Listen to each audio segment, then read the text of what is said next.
গরম তেলের মধ্যে এইভাবে চিকেন ভেজে দারুণ মজার একটা রেসিপি নিয়ে আপনাদের সাথে হাজির হয়ে গেলাম। সারাদিন রোজা রেখে বাহির থেকে কেনা তান্দুরি চিকেন না খেয়ে ঝটপট তৈরি করে নিতে পারেন এই দারুণ স্বাদের মজার এই চিকেন তান্দুরি। এইভাবে চিকেন ভেজে তান্দুরি করলে কিন্তু খেতে অনেক বেশি ভালো লাগে। আর ইফতারের টেবিলে যদি এরকম চিকেন তান্দুরি থাকে তাহলে তো সবাই ভীষণ পছন্দ করে খাবে। খুব সহজ পদ্ধতিতে আজকের তান্দুরি রেসিপি করে দেখাবো। তান্দুরি চিকেন করার জন্য আমি একটা চিকেনের লেগ পিস নিয়েছি। আর লেগ পিসটা কিন্তু খুব ভালো মতো ধুয়ে পরিষ্কার করে একদম পানি ঝরিয়ে নিয়েছি। দেখেই বুঝতে পারছেন গায়ে কিন্তু একদমই পানি নেই। এবার একটা ছুরির সাহায্যে আমি চিকেনটাকে ভালো মতো কেটে নিচ্ছি। এতে করে চিকেনের গায়ে মশলা সুন্দর মতো প্রবেশ করবে। লেগ পিসটা কিন্তু ভালো মতো কেটে নিয়েছি। এবার চুলায় আগে থেকে একটা প্যানের মধ্যে তেল গরম করে নিয়েছি। গরম তেলের মধ্যে চিকেনটা দিয়ে একটু ভেজে নিব। এই সময় চুলার আঁচটা মিডিয়াম টু লোতে রেখে চিকেনটাকে ভেজে নিচ্ছি। খুব বেশি কড়া করে ভাজা যাবে না, হালকা ভেজে নিলেই হবে। একটা পাশ যখন গোল্ডেন ব্রাউন কালার হয়ে গেছে, অপর পাশটাও আমি গোল্ডেন ব্রাউন কালার করে ভেজে নিয়েছি।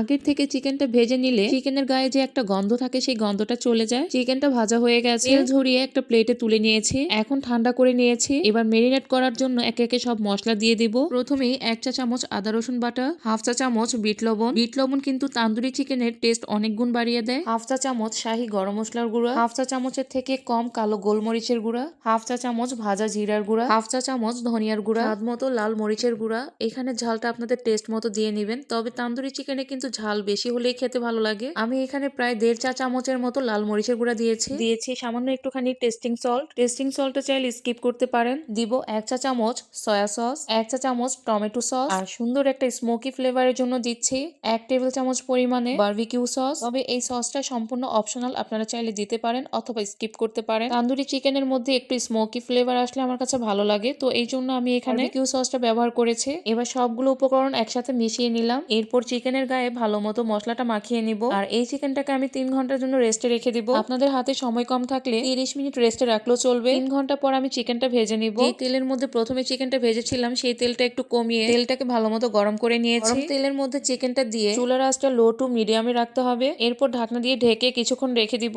এতে করে চিকেনের ভেতরটা খুব সুন্দর মতো সেদ্ধ হয়ে যাবে। একটা পাশ 5 থেকে 6 মিনিটের মতো ভেজে ঢাকনা তুলে আমি অপর পাশটাও একইভাবে দিয়ে ঢেকে ভেজে নিয়েছি। উপর থেকে দেখেন কি সুন্দর একটা পোড়া পোড়া ভাব হয়ে এসেছে। চিকেনটাও ভালো মতো সিদ্ধ হয়ে গেছে। এবার চিকেন ম্যারিনেট করার যে মশলাটা অবশিষ্ট ছিল, এই মশলাটা আমি উপর থেকে কিছুটা ব্রাশ করে দিচ্ছি একটা চামচের সাহায্যে। পর উল্টিয়ে ভেজে নিব। অপর পাশটা একইভাবে মশলাটা মাখিয়ে নিব। তুমি চিকেনটা ভাজার সময় চিকেনের গা থেকে মশলাটাকে যতটুকু সম্ভব আলাদা করে চিকেনটাকে ভেজে নিবে। এতে করে কিন্তু মশলাটা পুড়ে যাওয়ার চান্স থাকে না। এই চিকেনটা অল্প তেলের মধ্যেই ভাজা হয়ে যায়। চিকেনটা ভাজা হয়ে গেছে, এখন আমি তেল ঝরিয়ে পরিবেশন করে নিয়েছি। তান্দুরি চিকেনটা একটু ভেঙে আপনাদের সাথে শেয়ার করছি। দেখুন ভিতরটা কতটা জুসি হয়েছে। নান, পরোটা, লুচির সাথে পরিবেশন করতে পারেন। এটি দেখতে যেমন সুন্দর হয়েছে, খেতেও দারুণ স্বাদের ছিল। আপনারা ইফতারে একবার হলেও ট্রাই করে দেখতে পারেন।